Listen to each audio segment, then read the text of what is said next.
আসসালামু আলাইকুম বন্ধুরা, কেমন আছেন সবাই? আশা করি ভালোই আছেন। আমি আল্লাহর রহমতে ভালোই আছি। তো আজকে আপনাদের মাঝে শেয়ার করব টক ঝাল মিষ্টি চালতার আচার।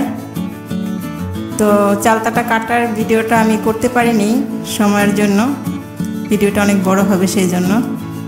তো চালতাটাকে এভাবে কেটে তারপরে কিছু পানি দিয়ে এখানে গরম করে সিদ্ধ করে নিয়েছি।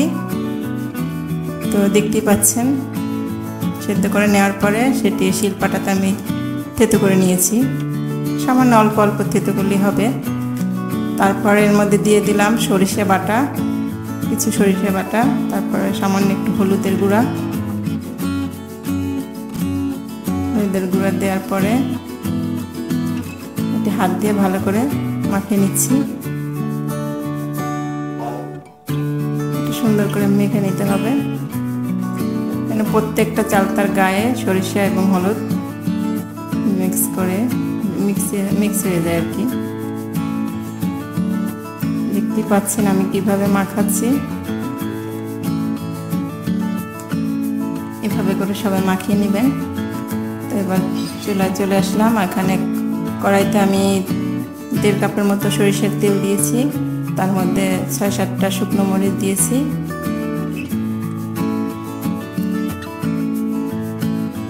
এখন একটু নেড়ে একটু সামান্য ভেজে নিতে হবে।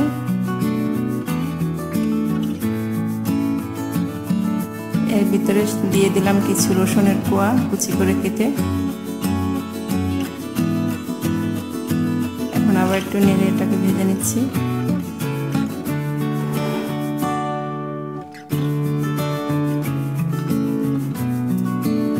তো এর ভিতরে এটা ফেনা চলে এসেছে। তো এর ভিতরে যখন ভিনেগার দেব তখন ফেনাটা আপন মনে কমে যাবে। তো এর মধ্যে দিয়ে দিলাম মাখানো সরিষা এবং হলুদ মাখানো চালতাগুলো এর মধ্যে দিয়ে দিলাম।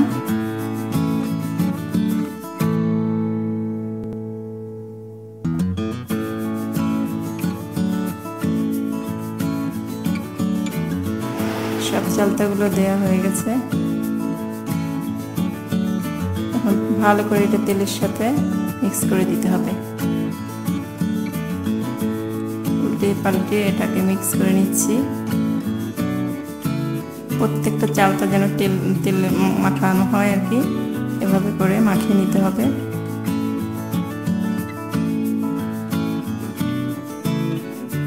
ভালো করে নেড়ে চেড়ে কষাতে হবে।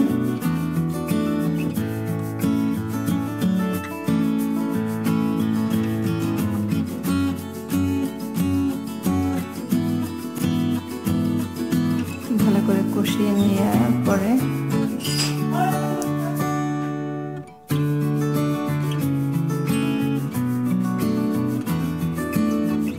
এবারে দিয়ে দিলাম 2-3 টুকরা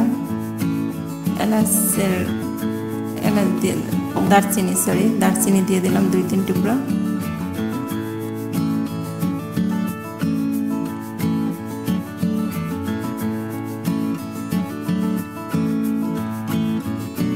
দিয়ে দিলাম পরিমাণ মতো চিনি। আপনারা যে যেরকম মিষ্টি খান সেই অনুযায়ী চিনি দিবেন। এটি কিন্তু আখের গুড় দিয়েও করা যায়, আপনারা চাইলে আখের গুড় দিয়েও করতে পারবেন। চিনি দিয়ে ওটা ভালো লাগে, আমি চিনি দিয়ে করেছি। আপনারা চাইলে আখের গুড় দিয়ে করতে পারবেন।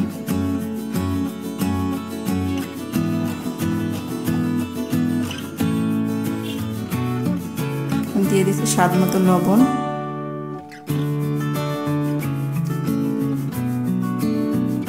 আমি 2 চা চামচ লবণ দিয়েছি, 3 চা চামচ লবণ দিয়েছি।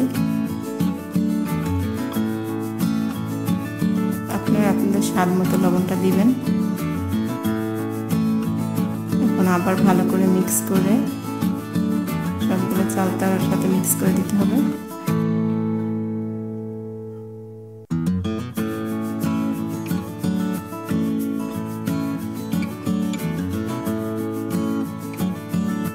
মনে হলো চিনি আর একটু লাগবে, সেজন্য আর একটু চিনি দিয়ে দিলাম।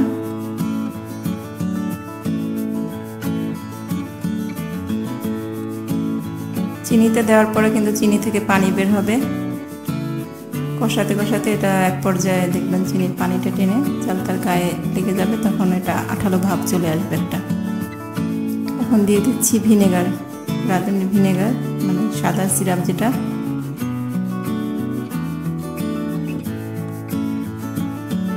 ভিনেগারটা দিলে চালতার আচারটা অনেক দিন থাকে, নষ্ট হয় না। এখানে 4 চা চামচের মতন ভিনেগার দিলাম।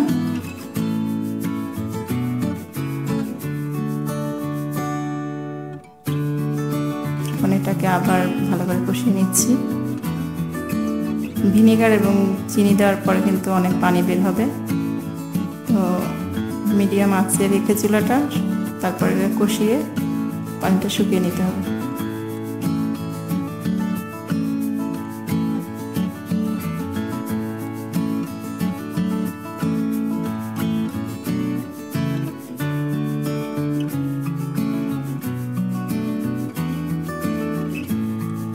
আমি এর মধ্যে কিছু খেজুরের গুড় দিয়েছি, একটু কালার আসার জন্য, দেখতেও ভালো লাগবে এবং খেতেও টেস্টি হয়। এটা অপশনাল, আপনারা দিলেও পারেন, না দিলেও পারেন।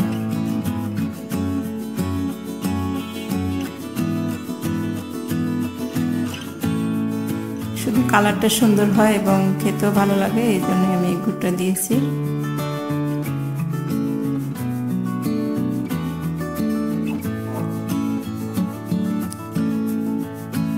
খেয়াল রাখতে হবে চুলাটা যেন হাই হিটে না থাকে, তাহলে কিন্তু নিচে লেগে যাবে এবং পুড়ে যাওয়ার সম্ভাবনা থাকে। সেই জন্য মিডিয়াম আঁচে এটাকে রান্না করতে হবে।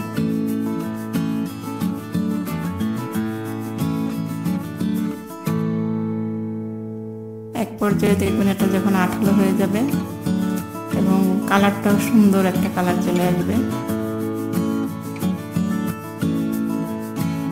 দেখতেই পাচ্ছেন বন্ধুরা, আমার চালতার আচারটা কিন্তু প্রায় হয়ে গেছে। এর মধ্যে দিয়ে দিচ্ছি আমি 5 ফোড়ন আর শুকনো মরিচের গুঁড়া। আগে ভেজে রেখে আমি এটাকে ফাঁকি করে রেখেছিলাম, সেটাই এখন দিয়ে দিলাম। এটা অবশ্যই দিতে হবে, না হলে কিন্তু চালতার আচারটা খেতে ভালো লাগবে না। 5 ফোড়ন এবং শুকনো মরিচ ভেজে তারপরে গুঁড়ো করে উপরে দিয়ে দিতে হবে শেষ পর্যায়ে।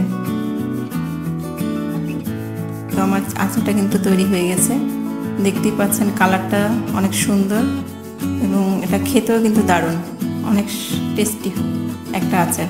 আপনারা বাসায় ট্রাই করবেন, খুবই টেস্টি একটা আচার, টক ঝাল মিষ্টি। আপনারা অবশ্যই বাসায় এটা ট্রাই করবেন। তো রেডি হয়ে গেল আমার টক ঝাল মিষ্টি চালতার আচার। আপনারা অবশ্যই ট্রাই করে দেখবেন বন্ধুরা। আজ এই পর্যন্তই, সবাই ভালো থাকবেন। সকলকে বিদায় জানিয়ে এখানেই শেষ করছি। আল্লাহ হাফেজ। এবং এই আচার বানাতে যে যে ইনগ্রেডিয়েন্টসগুলো লাগবে সেগুলো আমি দিয়ে দিচ্ছি।